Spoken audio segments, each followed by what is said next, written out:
इंतहा हो चुकी है करप्शन की। इस सिलसिले में मैं 5 साल का रिकॉर्ड मांगूंगा इनसे, डिपार्टमेंट से, आरडीडी से, और उसके खिलाफ विजिलेंस करेंगे और जो भी कसूरवार होगा उसको एक बार पनिशमेंट लगेगी तो आगे के लिए नसीहत। 2013 में जो हमारे स्कूल डैमेज हुए हैं अर्थक्वेक के बाद, तो उनकी तरफ उनको आज तक किसी ने रिपेयर ही नहीं किया है।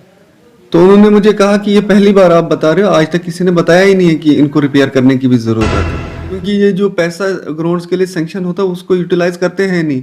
हालांकि मुझे लग रहा है कि 20-20, 30-30 लाख की लागत से ही वहाँ पे स्टेडियम बन सकता है, मगर जो पैसा सैंक्शन होता है वो डिपार्टमेंट वाले और ये ठेकेदार मिलके तो उसको थोड़े से कुछ पत्थर इधर उधर करके तो वो हड़प कर जाते हैं। अस्सलाम वालेकुम, आदाब नाजरीन, आपका मेज़बान सागर भट्ट आपकी खिदमत में हाजिर हैं और आप देख रहे हैं द SHB TV। हमारे साथ आज ख़ास मुलाकात करने के लिए DDC काउंसलर डोडा चंगा कॉन्स्टिट्यूंसी और J&K सेक्रेटरी कांग्रेस के नदीम शरीफ साहब जुड़े हैं।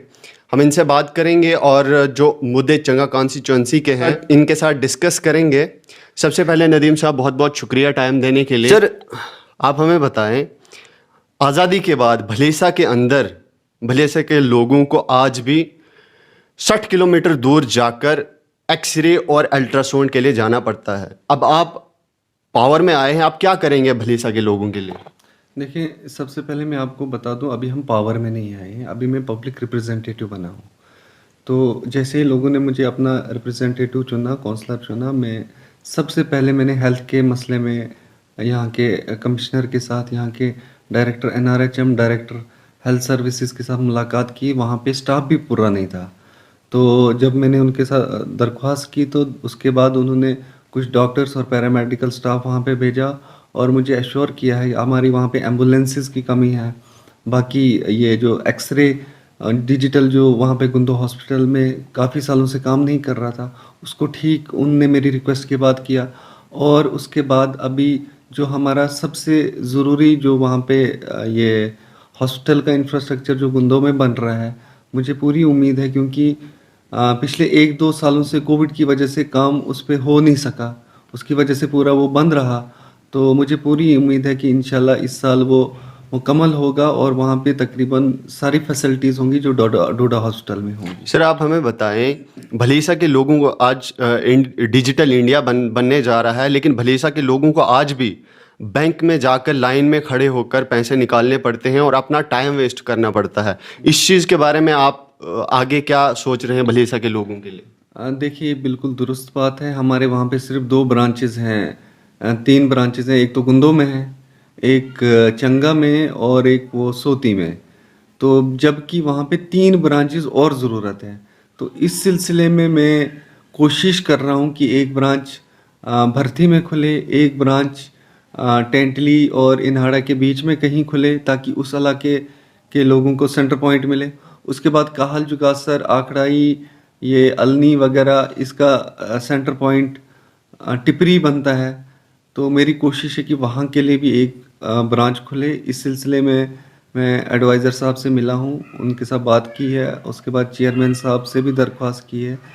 तो अभी मेरी एक और मीटिंग है उनके साथ, एडवाइज़र साहब के साथ भी, और JK बैंक चेयरमैन के साथ। तो मुझे पूरी उम्मीद है कि ये जल्दी खुल जाएंगे। सर, बात अगर करेंगे चंगा ब्लॉक की, तो सर ब्लॉक का नाम चंगा है, लेकिन लोगों का कहना है कि उसमें जो ऑफिशियल वर्कर्स हैं वो चंगे नहीं हैं। उस वहाँ पे ट्रांसपेरेंसी नहीं है। एक अगर मरे हुए इंसान के खाते में पैसे डाले जाते हैं, एक मरे हुए इंसान की जो अटेंडेंस है वो लगती है, लेकिन एक जो डिजर्विंग पर्सन है वहाँ पे गरीब शख्स है, उसके अकाउंट में और उसकी अटेंडेंस, उसको बोलते हैं कि तुम एनरोल नहीं कर सकते हो MG नरेगा में, तुम एलिजिबल नहीं हो इस चीज़ के लिए। तो आप क्या स्टेप उठाएंगे इस चीज़ के लिए जब आपको पावर्स मिलेंगी? देखिए, अगर मुझे पावर्स मिलेंगी तो मुझे पूरा यकीन है कि ये जो धांधली पिछले कुछ 3-4-5 सालों से मचा के रखी है इसमें अलग अलग महकमों ने, आपने बिल्कुल सही बात कही कि जो MG नरेगा का मसला है, यहाँ पे बहुत ज़्यादा धांधली मची है। जिन लोगों से काम कराते हैं, हमारे सरपंच हो या पंच हो या GRS हो या BDO हो या कोई भी ये रूरल डेवलपमेंट के ये जो अथॉरिटीज़ हैं, जो असल में काम करते हैं उनको पेमेंट मिलती ही नहीं है, और जो काम करते ही नहीं है तो उनको पेमेंट मिलती है। ट्रांसपेरेंसी यहाँ पे ट्रांसपेरेंसी तो वहाँ पे कैसे होगी? अब पहले मैं आपको कुछ मिसालें बताता हूँ। वहाँ पे एक पंचायत है जहाँ पे एक आदमी की डेथ हुई है, उसकी डेथ के बाद भी उसकी अटेंडेंस रिकॉर्ड होती है और उसको पेमेंट होती है। सर कहीं ना कहीं ये तो एडमिनिस्ट्रेशन भी इनके साथ मिली हुई है, हाँ, तभी ऐसे बिल्कुल, काम बिल्कुल, होते हैं। बिल्कुल। तो ये तो इंतहा हो चुकी है करप्शन की। इस सिलसिले में मैं 5 साल का रिकॉर्ड मांगूंगा इनसे, डिपार्टमेंट से, आरडीडी से, और उसके खिलाफ विजिलेंस करेंगे, और जो भी कसूरवार होगा उसको एक बार पनिशमेंट लगेगी तो आगे के लिए नसीहत होगी। अगर हम नज़रअंदाज करेंगे जो धांधलियाँ इनने मचाई हैं, तो आगे ये रुकेंगी नहीं। बाकी रहा, आप खुद जानते हैं कि ये इन्होंने ये जो जीआरएस हैं, खुसूसी तौर से, मैं सारे जीआरएस ने, मगर कुछ जीआरएसों को इनने वसूली के लिए रखा है डिपार्टमेंट वालों ने। चाहे वो सस्पेंड भी हो, उनके खिलाफ कानूनी कार्रवाई भी हो, कुछ भी हो, मगर उनको डिपार्टमेंट शील्ड करता है। शील्ड इसलिए करता है क्योंकि ये कमीशन देते हैं। ये तो एक फैक्ट है, ये सभी लोगों को पता है कि 40% नरेगा का जो पैसा होता है वो तो कमीशनों में ही इनको लग जाता है। तो बाकी पैसा कहाँ पे लगेगा? सर क्या एक्सपेक्ट करेंगे भलेसा चंगा कॉन्स्टिट्यूंसी के लोग कि ये जो सारे इलीगल काम होते हैं ये ख़त्म होंगे कि नहीं होंगे? देखिए, ख़त्म तो होंगे और होने चाहिए। अब एक ही दिन में हम करेंगे तो वो मुमकिन है नहीं। इसके लिए पहले हमें ये जो चोरियां कैसे करते हैं, फ्रॉड कैसे करते हैं, इसको समझना है।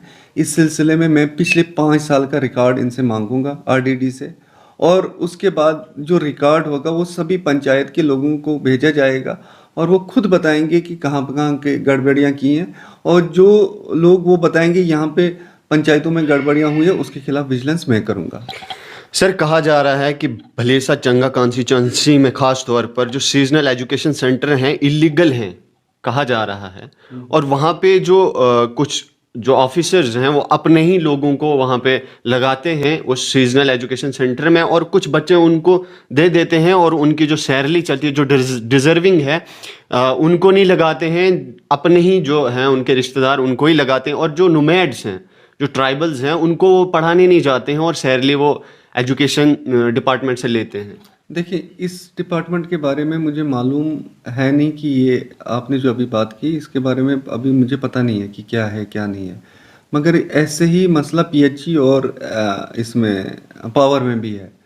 तो जिस सिलसिले में मैं चीफ इंजीनियरों से दोनों से मिला हूँ, पीएचई और ये पीएचई और पावर के, तो उन्होंने मुझे पूरा आश्वासन दिया है कि इसको वो देख लेंगे और इसके खिलाफ इंक्वायरी करेंगे। बाकी रहा जो सीजनल इसका है, ये मुझे अभी आपसे पता चला है। जब तक न मैं इसके बारे में जान लूँ तो क्या हुआ है क्या नहीं हुआ, तब तक मैं कुछ बोलूँ तो वो सही बात नहीं होगी। सर अगर बात करें जो ग्रिड स्टेशन है हमारा वहाँ चंगा में, तो सर कब तक वो इंस्टॉल होगा और कब तक लोग एक्सपेक्ट करेंगे कि हमें अपने एरिया में बिजली जल्द से जल्द आए? और ख़ास तौर पर चंगा कंस्टिट्यूंसी में लोगों को बिजली का काफ़ी ज़्यादा जो है मुश्किलात का सामना करना पड़ता है। आपने हायर अथॉरिटीज़ के साथ भी बात की है, तो आपको क्या आश्वासन दिलाया है उन्होंने? देखिए, ये जो ग्रिड स्टेशन चंगा में बन रहा है, ये ग्रिड स्टेशन 132 केवी ये कंप्लीट हो चुका है।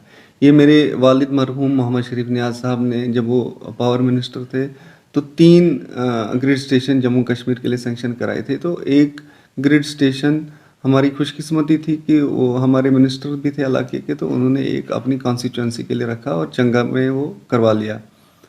तो उस वक़्त उस चीज़ की ज़रूरत नहीं थी, मगर उन्होंने कहा था कि आने वाले 8, 10, 20 सालों में इसकी हो सकता है ज़रूरत पड़े, और हम 20 साल नहीं बल्कि 10 साल में ही उसकी ज़रूरत पड़ गई। उसका काम भी काफ़ी हो चुका है, ग्रिड स्टेशन कंप्लीट है, और तकरीबन 50-60% जो ट्रांसमिशन लाइन है वो भी कंप्लीट है। मगर उसमें कंपनी और टीएलएमडी डिपार्टमेंट में कुछ झगड़ा हुआ है, कुछ काम और पेमेंट के मसले में, जिसकी वजह से वो सब जुडिस हो गया। वो कोर्ट में चल रहा है अभी मसला। तो इस सिलसिले में मैंने एडवाइज़र साहब से भी बात की है, इनके ये जो पावर के प्रिंसिपल सेक्रेटरी है उनके साथ भी बात हुई है, जो मैनेजिंग डायरेक्टर हैं इसके जेपीडीसीएल के, उनके साथ भी मुलाकात हुई है, जो टीएलएमडी के अथॉरिटीज़ हैं उनके साथ भी बात हो चुकी है। अभी तक इस जो ग्रिड स्टेशन का मसला है, इस सिलसिले में मेरे अभी तक 10-12 ऑफिसर्स के साथ बात हो चुकी है। तो इसके बाद जब मैंने मुलाकात की तो मुझे एमडी साहब ने भी कहा, वो हमारे भद्रवा के ही हैं, वो भी 1-2 बार कंपनी वालों के साथ बैठ के इस सिलसिले में बात कर चुके हैं। तो अभी इसके बाद हम गवर्नर साहब से भी मिलेंगे क्योंकि ये बहुत बड़ा मसला है। बीइंग अ काउंसलर ये मेरे लिए नंबर 1 प्रायोरिटी है अभी। तो गवर्नर साहब से भी मिलेंगे, तो जो भी डिफरेंसेस टीएलएमडी और जो केसीसी कंपनी के हैं तो उनको सॉर्ट आउट करके इंशाल्लाह मुझे पूरी उम्मीद है कि इसको जल्द से जल्द हम शुरू कराएंगे और कंप्लीशन में इसको ज़्यादा टाइम नहीं लगेगा क्योंकि नियाज साहब ने इसका तकरीबन 60-70% काम पहले ही ख़त्म कर चुके हैं उसका। मगर जब वो मिनिस्ट्री से हटे तो उसके बाद इस मसले में किसी ने तवज्जो दी नहीं, हालांकि ये सबसे ज़्यादा ज़रूरी मसला था। और जब मुझे पता चला तो अभी ये जो मेरी प्रायोरिटीज़ हैं, प्रायोरिटीज़ में ग्रिड स्टेशन चंगा मेरा नंबर 1 पे है। सर अगर बात करें भलेसा के यूथ की, तो भलेसा के यूथ आप खुद बखूबी जानते हो, भलेसा के यूथ को क्रिकेट का बड़ा शौक है। जो एक ग्राउंड था, एक मेला लगता था क्रिकेट का, तो क्या आप भलेसा के यूथ के लिए एक ऐसा और प्लेटफॉर्म लाने की कोशिश करेंगे चंगा में?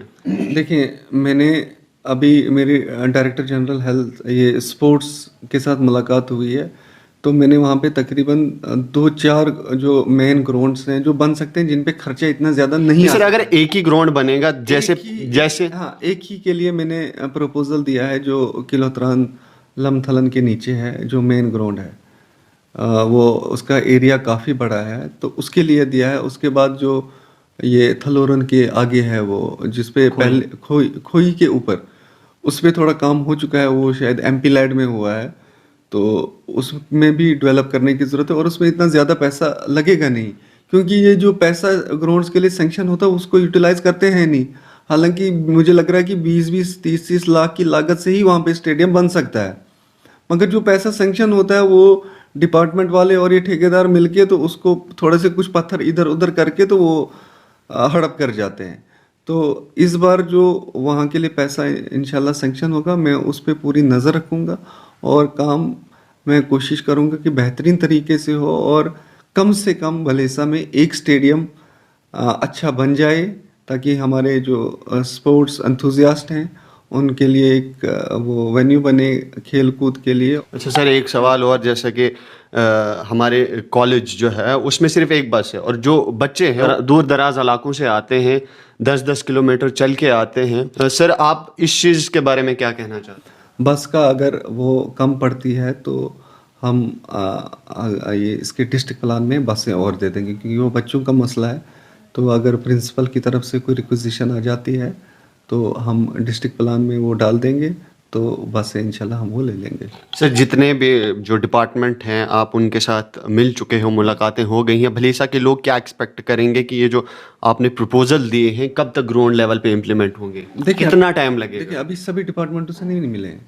अभी देखें जैसे मुझे लग रहा है कि ज़्यादा से ज़्यादा अभी तक 7-8 डिपार्टमेंटों से मिले हैं, 6-7 डिपार्टमेंटों से। मगर क्या मसला है कि जब एक ही डिपार्टमेंट में तकरीबन 10-12 अथॉरिटीज़ होती हैं, ठीक है ना, तो कभी एक के पास, कभी दूसरे के पास, कभी तीसरे के पास, अभी उन्हीं चक्रों में है और जो पुरानी फाइलें पड़ी हुई हैं जिनको पिछले 6-7 साल से किसी ने देखा ही नहीं है। अभी मैं आपको एक मिसाल दे देता हूँ। मैं डायरेक्टर इसके समग्रा से मिला था, अरुण मन्हा साहब, तो उनको मैंने कहा कि 2013 में जो हमारे स्कूल डैमेज हुए हैं अर्थक्वेक के बाद, तो उनकी तरफ उनको आज तक किसी ने रिपेयर ही नहीं किया है। तो उन्होंने मुझे कहा कि ये पहली बार आप बता रहे हो, आज तक किसी ने बताया ही नहीं है कि इनको रिपेयर करने की भी ज़रूरत है। तो उस सिलसिले में जो हमारे स्कूल्स हैं अभी उनको ऊपर से आर्डर आ गया है कि भलेसा में जितने भी स्कूल 2013-14 के ये ज़लज़ले से डैमेज हो चुके हैं उनकी डीपीआर बनाई जाए और मुझे पूरी उम्मीद है कि अप्रैल में डीपीआर बनने के बाद अप्रैल में वो गवर्नमेंट ऑफ इंडिया को जाएंगे अप्रूवल के लिए, उनको रिपेयर करने के लिए। तो ये थे हमारे साथ नदीम शरीफ नाज जो डीडीसी काउंसलर चंगा कॉन्स्टिट्यूंसी से हैं। आप ऐसे ही देखते रहिए द SHB TV। मुझे दीजिए इजाज़त, शुक्रिया।